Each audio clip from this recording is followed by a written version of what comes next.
బాబా చూస్తుంటే అదిరిపోయింది కానీ ఏం సీను అమ్మ బాగుంటది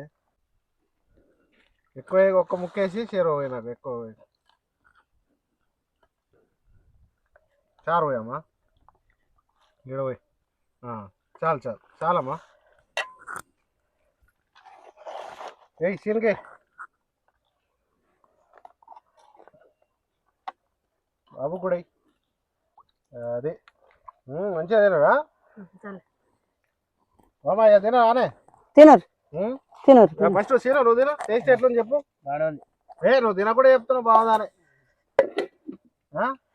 సరిపోయినా బామా తింటున్నా తినరు తినరు తినరు నాకు నేను తిన అరే నేను శనివారం తినరు తినరు మీరు తినరు అయ్యా ఉపకారం సరిపోయిందా అయ్యా ఎందుకంటే దగ్గర కొంటే ఇది అవుతుందని పులుసు వేసిన బిడ్డ తినరు